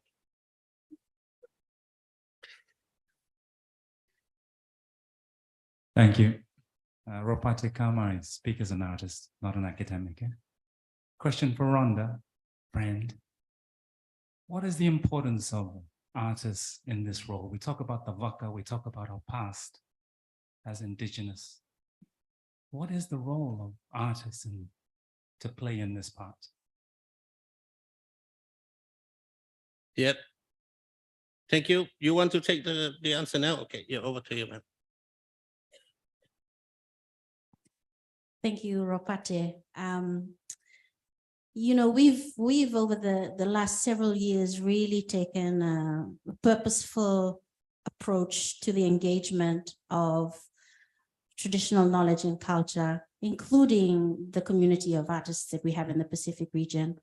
When we've done things like, for example, taken our Pacific messages and stories to things like the Asia Pacific Ministerial Conference on Disaster Risk Reduction last year in Brisbane, we actually rallied the artistic community through a coordinated approach. And there was the opportunity to showcase dance and artwork and inspirations from artists around what resilience might mean. And then we've really brought those approaches into the work that we're doing systematically. It hasn't been an afterthought, it's been purposeful, planned, and a proper engagement strategy around it. Recognizing that these sorts of things are happening in different communities and spaces. It's important to get the diverse and inclusive voices around the table. And that's just one example. I see you've been scribbling in the room as we've been talking. You're probably drawing something, if I'm not wrong, or writing some words down. We've used that approach in our meetings as well. Have visual artists come along and write up or draw key messages that we then put out through social media platforms as part of our strategic communications and engagement strategy as well. So it's intentional, it's purposeful. You are part of a stakeholder group that we've recognized and value, and we've brought that community into some of the work that we've been doing. We can do it better. We're trying to do that better, but we are engaging. So I might just share that for now. Thank you. Thank you. Thank you very much, Rhonda. Thank you. That's a very good question. That's also why we have dancers here. All that. Yeah, their movements are telling you the story of how they face disasters. So that's really good. And I remember I moderated a session in Brisbane last year about integration, and we had Rako that performed a dance about surviving a disaster. And that was really powerful. So thank you very much, my brother. Really appreciate that. One more opportunity from inside this group. You better put up your hand before I point my finger. So I think we are all good now. I think it's an excellent panel, panelists, set of panelists here. You can tell because the lack of questions. So now, Honorable Minister, we will start with you of reflections to what has been said, and also to reflect on some of what's been mentioned. And then we will go on from Secretary General, 1 minute each. We'll time them. Honorable Minister, you're the only one with a free time. Yeah, over to you, sir. Like a moderator. Are we going in the right direction? I think it's a very pertinent question that needs to be asked, and we need to continue to ask these questions as we go on in our policy making and our strategy setting. There's a tendency to forget the important things as we go along in the nitty-gritty of these decisions that are being made. The fact that the Sendai framework is what binds us together with the 2030 agenda, and also hearing from Madam Ms. Story that it's not going as well as you would have wanted it, but it still gives us a purpose to be able to move forward in ensuring that our policy making becomes coherent, and that the issues that we hear today from those with disabilities. Just like to share something that happened a few days ago. On our way back from Wapala, we went to a certain area where we went to commission a project, and sitting in amongst the crowd, there was this gentleman who, after the festivities and all, and the Angona started to be shared around, he asked me a question in front of everyone. When a disaster happens, what happens to people like me? And I didn't realize that he was he had a condition where he couldn't really move quickly. So because everyone looks after themselves, nobody looks after me. So it was a very tough question for me at the time. But again, it brings to the fore everything that we're talking about today, even though it is at a very grassroots level, and something that reminds us at our ministry and then the disaster management organization that that we have in our ministry, what we need to do and what's most important. I think something that we'd like to bring to the fore as well is with the DRRs being a whole of region approach and whole of society approach. Maybe a question to our national, the regional university about the DRR program. Something that has been nagging us all this time is the fact that all our master's students for DRR program going overseas. What's the planning regarding that? Could we have that being run here instead, so that we have our students coming here to USP in numbers? I mean, if you're going to be approaching this seriously, then maybe it's something that we should be considering. I think I'll just leave it there, and I'll pass the mic on. Thank you very much, Honorable Minister. very good reflection, and I really like the story that you shared. I'm looking forward to hear of your answer during the second part of the event. But thank you very much, and thank you very much for bringing forth that very important point that some of our students from the governments and are going overseas to study disaster risk management while we have the University of the South Pacific here. I think that's a very good point, sir. So we will discuss that as well. I am very interested. I am looking at Professor Holland and Dr. Paung at the moment now. I'm also looking at Her Excellency Miss Story as well, because as the Director of Pacific Development, Disability Forum said, we all need money in order to move these things. So thank you very much, sir. Now we start from Secretary General Tuvalu, 1 minute of closing remarks. Then we move to the Director, and then we come to Her Excellency, and then Director Ronda. Yep. Okay, thank you. 1 minute. Okay. I think I'll reflect on Miss Mami mentioning on data, the importance of data, because it's true, it's not only localization and other stuff in the community. We need data to have constructive decisions. And I think I'll share too, I'll have 1.5 minutes. It's okay, you, my aunt, go ahead. I mean, like for our case, Tuvalu, when we talk about data, we have not storing proper ones. I remember when I went back home in 2010 to do my research, I did something on coastal and water projects. Getting all this information from everywhere, I can't get any data.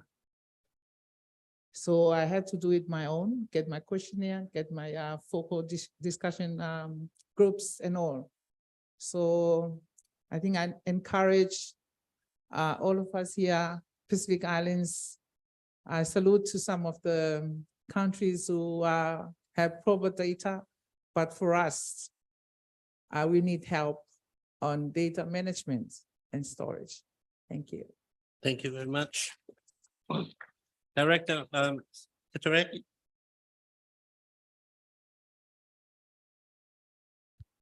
Thank you, moderator. Today, I also must acknowledge the Director India Fiji for the tsunami drill, so we can make it better and more inclusive. We participated in that and walked up all the way. We didn't get to meet the moderator, but maybe we can do that walk again tomorrow. But no, the essence of what I'm saying in closing is this, and we are, and you said it already, we are in this together.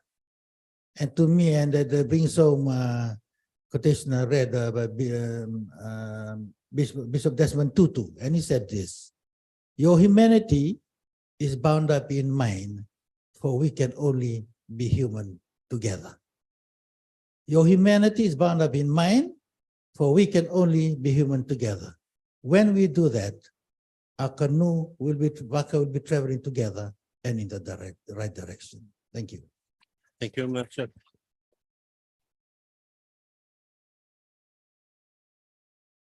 Your Excellency. Thank you very much. So I started by saying that things are not going well and sounding pessimistic, but thank you to you, Dr. Yese. I think, our mood is much more uplifted, and I rarely hear people laughing at a conference around disaster risk reduction. So I think you've done a great job.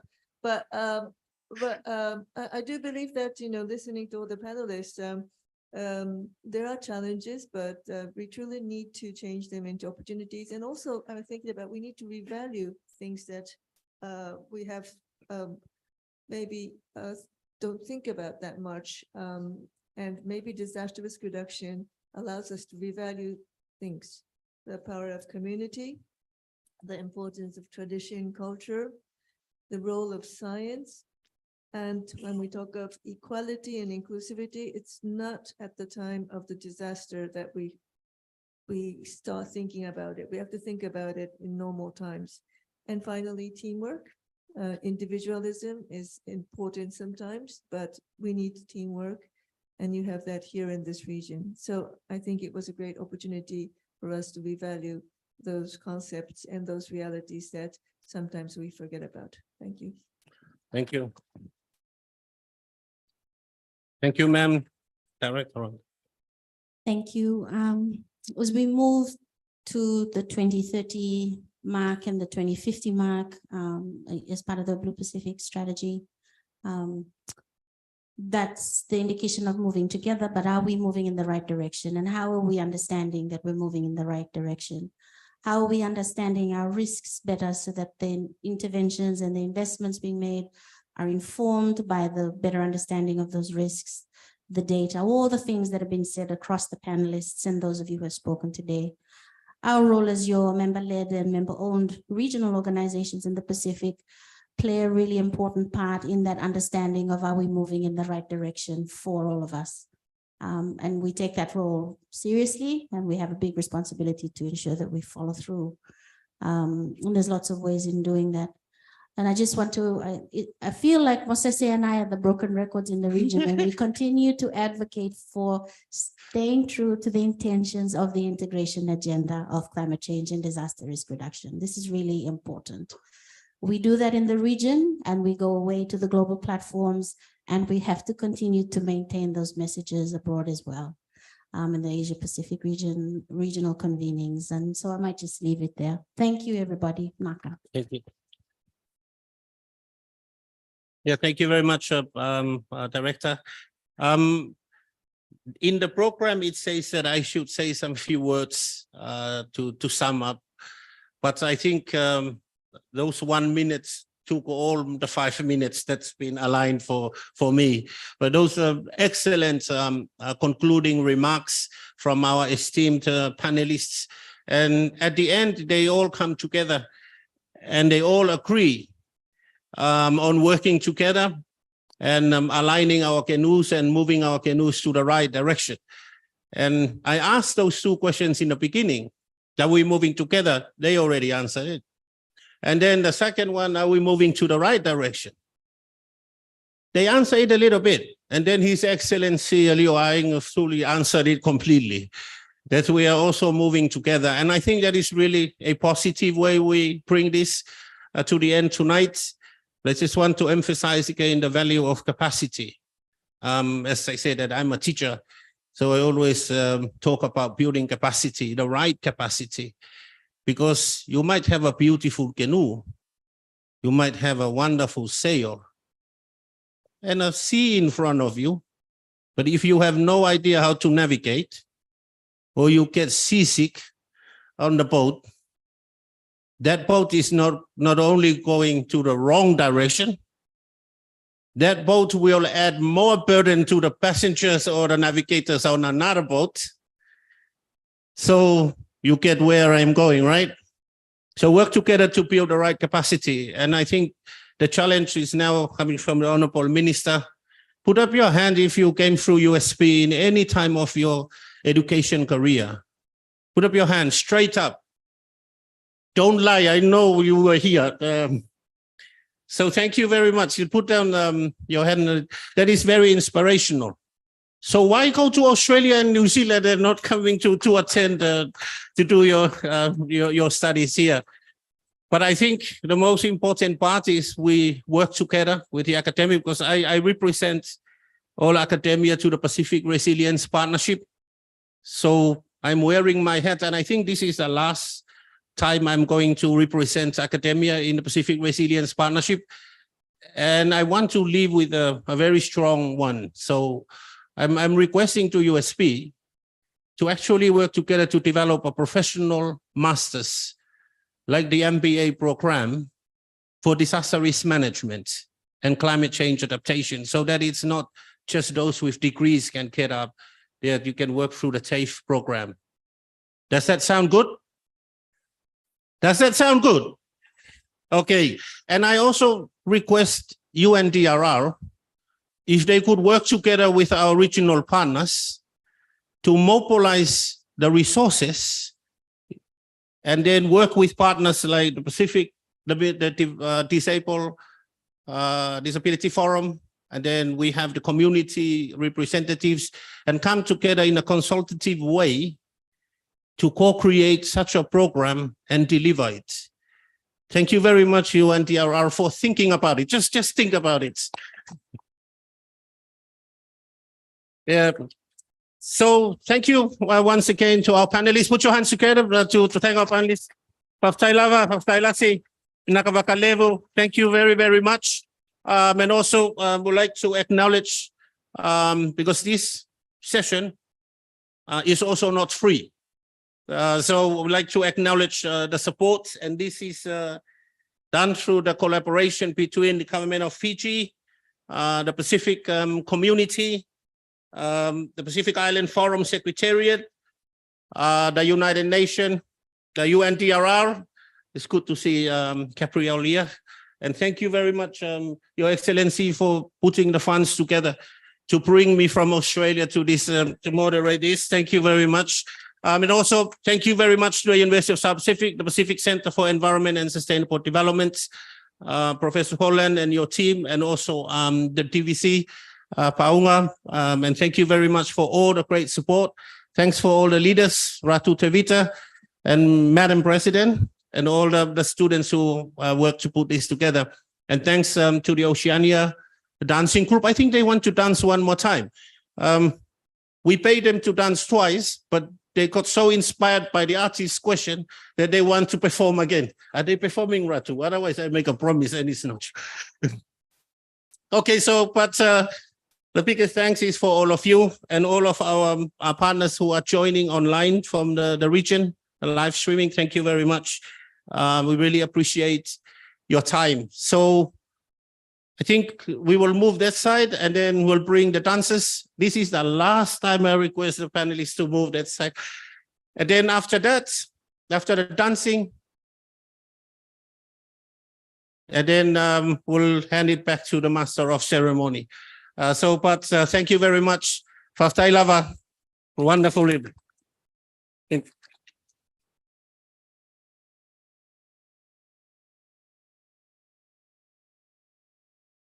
I'm not a dancer.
Another round of applause, ladies and gentlemen, for that very beautiful concluding item from the Oceania Center. I now have the honor and the privilege to invite our very own Director of the Pacific Center for Environment Sustainable Development, Professor Elizabeth Holland, to move the vote of thanks and the closing speech. Professor Holland.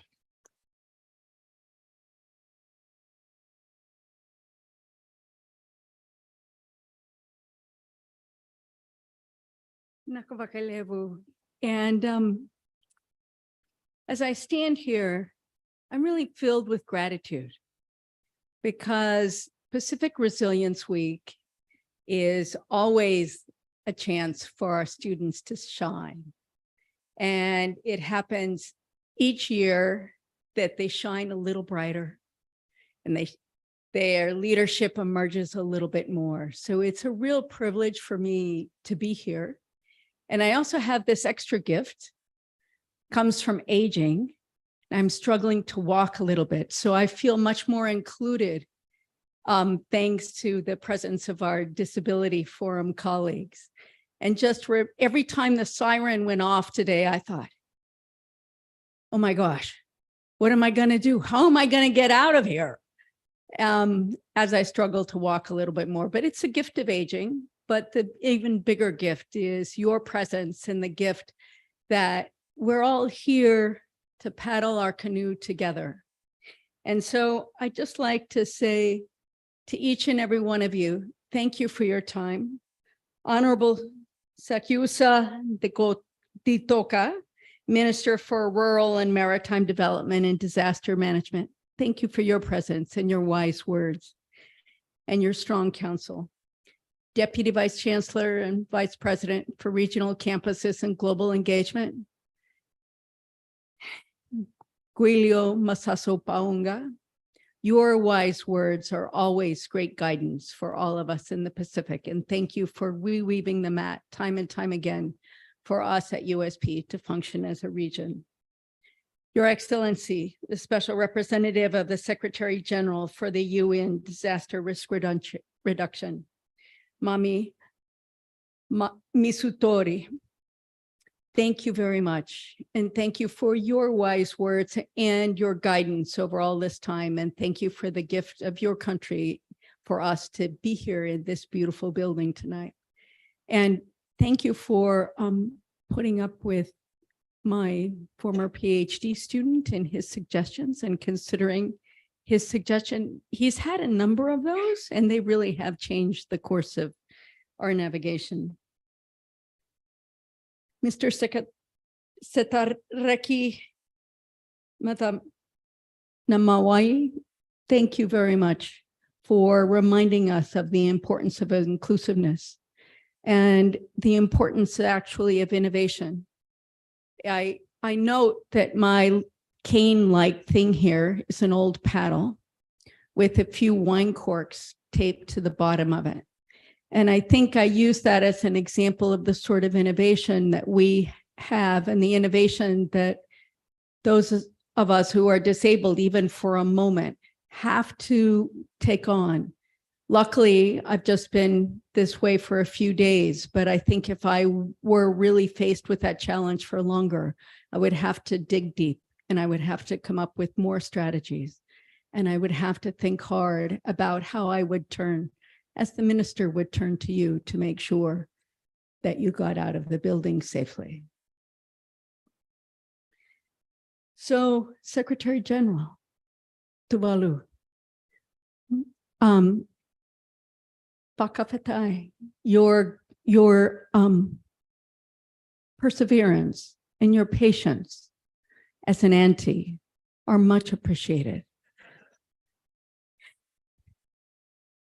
And your guidance for all of us in thinking about, in this frame of inclusivity, what is it like for you in Tuvalu? And how do we as a region reach to you to make sure that we are all resilient together?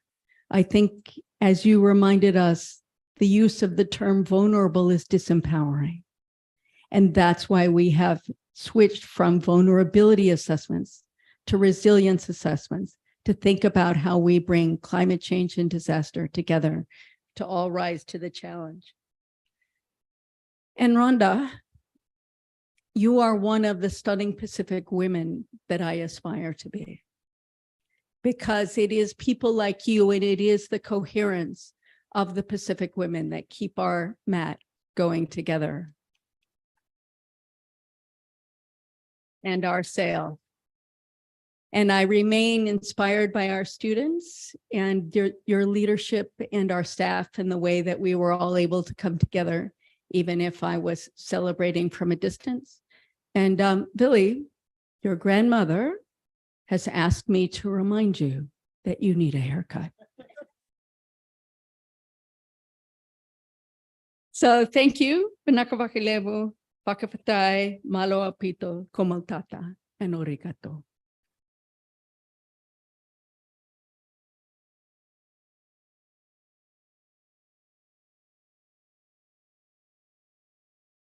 That's our very own professor in climate change here at USP. Another round of applause to Professor Elizabeth Holland. Thank you, ladies and gentlemen. Our VACA has finally arrived at its destination, the end of our segment. Thank you so much for your patience. I shall request us to all rise. We have a final act before we leave these premises. We'll do a cheer for the resilience journey, and Dr. Willie will lead us in our 3 cheers.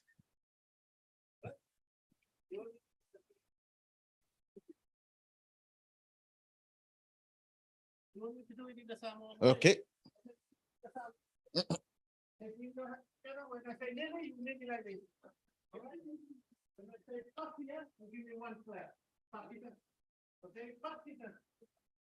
Then I say, Paksi Lua. Right. If I say, hey, hey, you say, ho. All right? Do you get that? Yes. Okay, if I say, hey, hey, ho, and then I say, hooray. Okay, remember?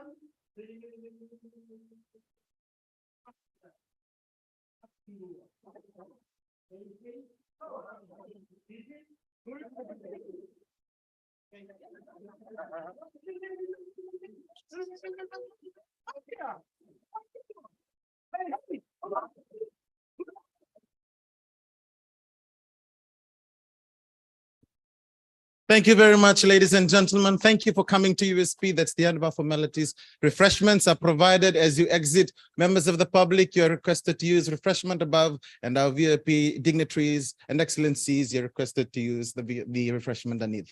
Thank you so much, and God bless us all. Vinaka.